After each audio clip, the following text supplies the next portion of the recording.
Hi everyone, hope you're doing well.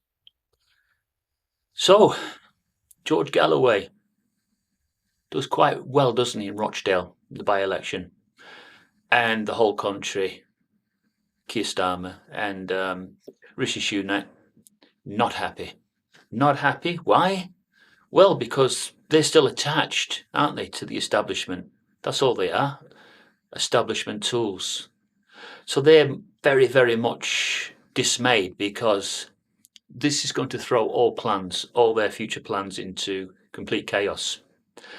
Rishi Sunak even had to make an emergency speech, didn't he, to show his dismay at such an event.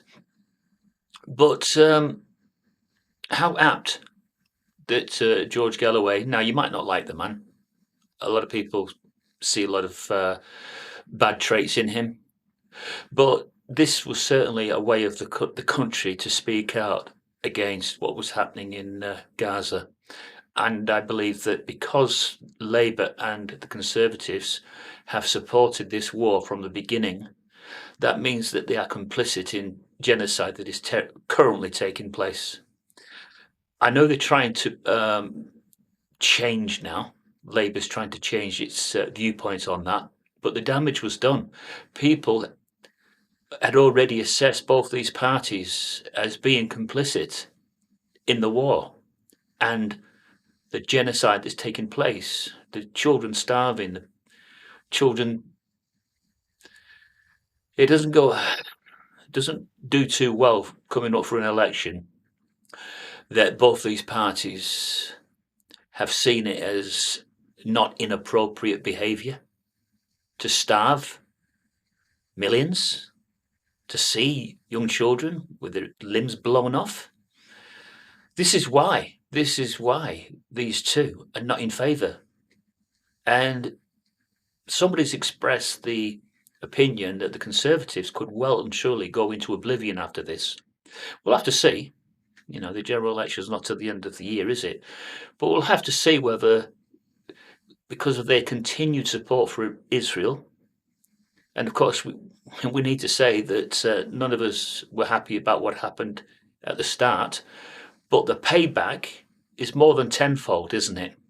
The payback that the Israeli Defense Forces are dishing out, it's more than what would be commonly known as an equal payback measure. It is quite immoral on every front. So it doesn't really matter, does it, if you're attached to the right cheek or the left cheek, because you are still attached to the same asshole.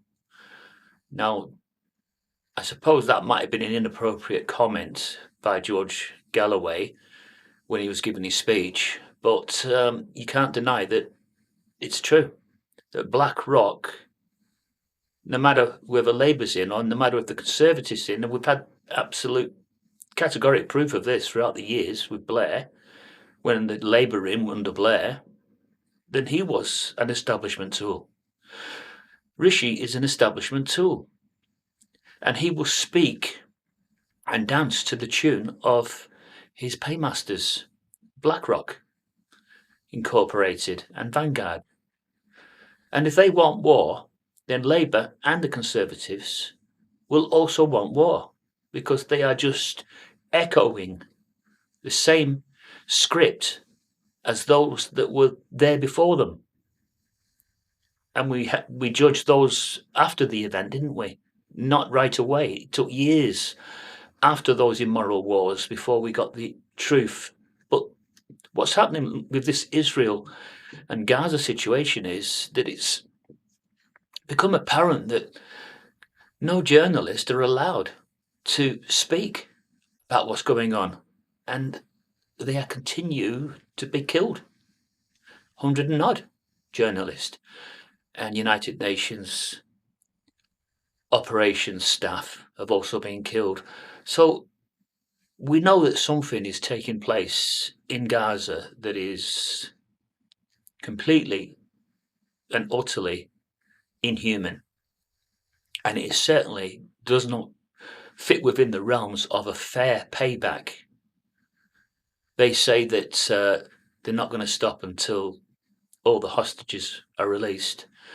But they've almost set an impossible task, haven't they, for this to happen? Because if the Hamas release all the hostages, then I'm sure that the Israeli Defense Forces will just go in regardless after that. I don't think they can be trusted.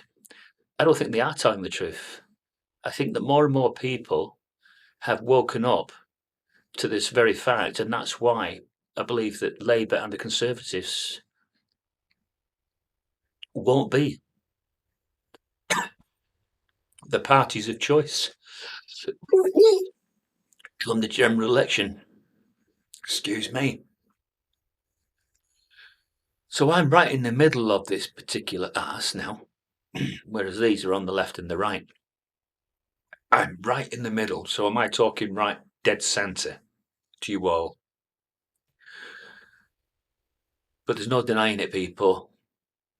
No matter who's in the seat of power at number 10 or who's in the seat at the White House, they are just establishment tools. Now, is it only politicians that can be establishment tools? No, no. Prominent and well-known megastars, superstars on the stage and screen can also be establishment tools. And if you did a bit of research on that, you'll find out just how many have spoken up about the virtues of supporting this immoral Israeli-Gaza genocide war that's going on. Yes, it's a heartbreaker, and you feel completely helpless. So I thank you for listening. Thank you. Bye.